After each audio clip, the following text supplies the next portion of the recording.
Me. All I want for Easter is big stompy mechs. Big stompy mechs. Big stompy mechs. In Portuguese. What's up, nerds? It's your boy, the OGGM, coming to you live from Site B at 8:17 in the morning. It is the 27th day of February in the year 2024. It is bright and sunny after the surprise rainstorm yesterday. That's a good sign. And it's Tuesday. And on Tuesday, we look at toys. Specifically, we look at Games Workshop toys, which, just a reminder, is in Portuguese, unlike Dungeons and Dragons. Ouch! So let's take a look at what's going on. And of course, the first big surprise would be, where's the fantasy? Wasn't the big thing for 2024 was going to be, we're getting back to focusing on fantasy. We're getting back to the old world and Age of Sigmar and Warhammer Fantasy. Meanwhile, all we've seen is big stompy mechs. Anyways, let's take a look to see what news. And we've got Walk Tall with free rules for the Heavy Solar Electra Sentinel.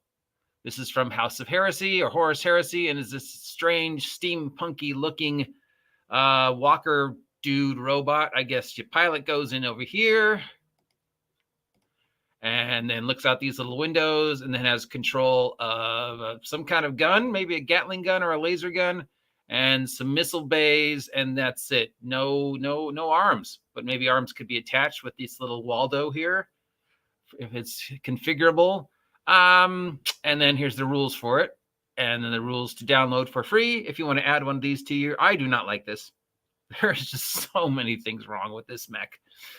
I mean, I love humanoid mechs when it's, Japanese anime humanoid mechs. I love, Mechazinger and Braven and stuff like those. But, for military mechs, if it's got to be humanoid, it's got to work. It's got to make sense. It can't be as top heavy as this. One good blow from a cannon right here, unless these are like the servos of the god, and that thing's tipping over. And one blow from the back, again, unless these things are like the servos from the god, it's tipping over. Now maybe it has these things where these like shoot down into the ground, like some construction equipment does. So when it's firing, it can't move because it's shot into the ground. But again, that's a disadvantage, because remember the Glitter Boys from Rift had the thing where they just shoot the big pillars into the ground through their feet so they don't get knocked over when they fire, which of course has been proven to be actually slightly inaccurate, depending upon how much force. But yeah, I guess so. Four-legged, just give it 4 legs, and then putting the driver right in front like this with this little amount. Yeah, let's just say I don't like this. And then we got something I do like for Horus Heresy. We got tanks. I was just talking about tanks yesterday with Ed, and we were talking about kaiju and the tanks. And Horus Heresy seems to have sort of this steampunky Victorian look. So these apparently are all tanks and troop carriers, because we got the thing in the back. This one's got some kind of built-in plow. So not only is it tanking and stuff like that, but it's preparing the ground to be reseeded after they're done. That's nice of them. Usually it's salt the ground so your enemies can't replant it. But apparently the Horus Heresy is the exact opposite. This one's got a plow, and maybe like seeds get spewed out. So as it's tanking, it's like also, don't worry, we'll grow everything back after we're done. I kind of like that. It's probably not true, but I kind of like that. This one has it too, and I think so does this one. So these are all variations of the same basic tank. And again, sort of that steampunk Victorian look, which I guess is a thing for the Horus Heresy. As opposed to what tanks look like today, which is, not really like this, but it's a kind of a cool vibe. And the picture definitely does do it justice. It definitely gives that sort of alternative World War II feel, which is maybe what Horus Heresy is about. I don't know. Probably should know more about it, or I leave it to you guys to tell me about it. Before, again, Horus Heresy, I guess it's Horus Heresy week in the world of toys. We have got the Solar Auxilia, Auxilia. This is human infantry. I thought they were going to switch. Wasn't there a whole big thing they weren't going to use this style anymore and they were going to switch over to the other side? But I guess maybe those aren't cost effective. Or the magnetic. ones, which will be extremely uncost effective. Here we go. These pictures do pretty good. All right. So again, we've got sort of the steampunk Victorian World War I look combined with the classic colonial marine look. This guy is carrying around a flag. This guy's got maybe a radio antenna. I want to say radio antenna. This guy's got the mohawk and the light. I do like the light. Gives it sort of a diving bell. And this classic, sort of Buck Rogers Flash Gordon blaster. I don't know about the helmet, though. The helmet kind of throws off the look. But yeah, and he's got like the big cyber, pneumatic brass knuckles. This is perfect, I think. Except for the hat, this is perfect for the theme. To combine just sort of that, well, it's World War II in the future. I think it's more World War I. And here's the guy with a flamethrower. So yeah, definitely. Again, we got the Buck Rogers blaster. We got the light on the shoulder. I really like that. But then we've got the medieval thingy on the helmet, which maybe, I don't know if it works. It doesn't really work for me, but I don't know. So like now it looks like we're going Roman Legion plus somewhere between World War I and World War II with a little bit of steampunk thrown in. And again, showing that it's using the classic style of plastic as opposed to the new style. So I guess it's still not cost effective to switch over to the new style. All right. Now we've got Necro Gaunt, which looks like an Invid / whatever they're called, Gene Stealer. And the free color for the month. And then some other collectibles that are available this month. So these are all the freebies that will be available this month at your Games Workshop toys. So we've got this this Invid Gene Stealer going again for sort of the more skeletal look on the Gene Stealer these days. With this kind of, Starship Troopers, insectile skeleton things. In D&D, these could be like undead insect monster things.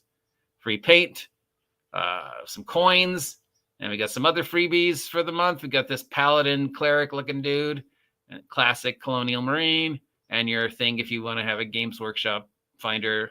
And chances are you have a Games Workshop where you live. Warhammer Underworld, the only Warhammer game I've ever played more than once. Unfortunately, that individual isn't here anymore, so I can't play it again. And it looks like we've got some new units. Looks like we've got, I don't know, you can barely tell. Here we go.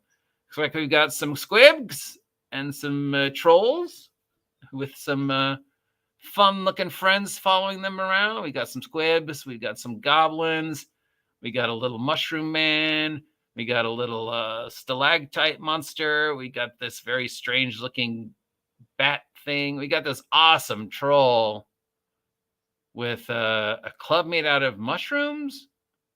Or maybe it's got some kind of salt crystals growing on his club, like he just ripped it out of the ground. He's was asleep for so long that there's mushrooms growing on his back, and then he's got a frog. So that's either his dinner or his ranged weapon. Maybe he throws frogs at people. And then here we have some more of the classic legless undead, because apparently, as we have established, when it comes to undead in the world of Warhammer, they don't have legs. They just, the second you die and become undead, your legs are gone. And these guys are awesome. These little goblin squib things, perfect for D&D, perfect for fantasy, perfect for science fiction. Probably, perfect for the Old West. They just work in anything. These guys are just great. I love these. I loved painting these. These are my favorite thing. And then we look like some, what are they called? The Skaven rat folk. Again, perfect for D&D, perfect for fantasy, perfect for science fiction, perfect for Old West. Just the multiversity of these styles of figures. And some more troops for there. And here's, again, we just looked at that. The latest issue of White Dwarf. And that's it. Sneak previews for next week. We've got more Horus Heresy units. We've got some dice. We've got this cleric paladin colonial marine looking dude. We've got this cleric paladin colonial looking marine dude. He could be a cleric or a paladin in your fantasy game. We've got these colonial marines looking all, yeah, wearing white into war and yellow, bright yellow. Yes. We know who's getting shot first. Don't worry, Dave. You'll be the hero.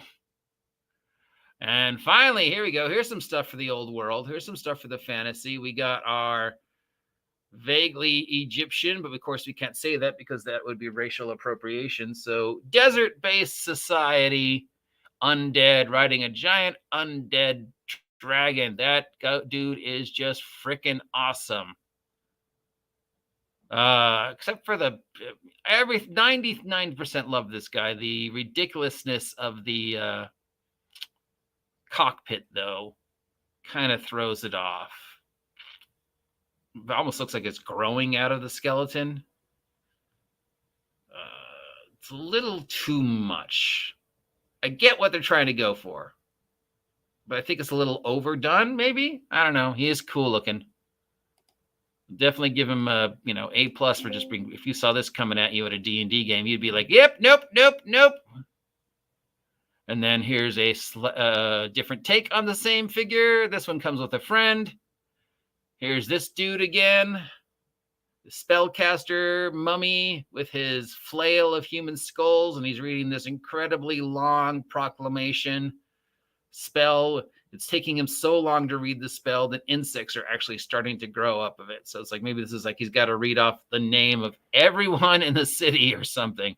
The following people, and it's like taking him so long. Insects are starting to crawl up of it because he's just been standing there so long.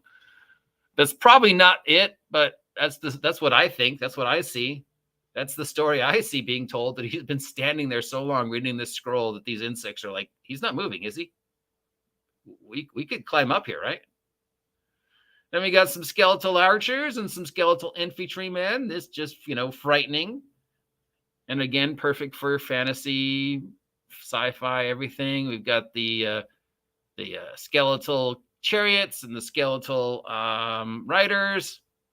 And then we got a lich on a chariot. We've got this very sad-looking dude with his whip. And then we just got the swarm of insects that are allowing this guy to keep moving. That's kind of cool and frightening. That one is nightmare fuel.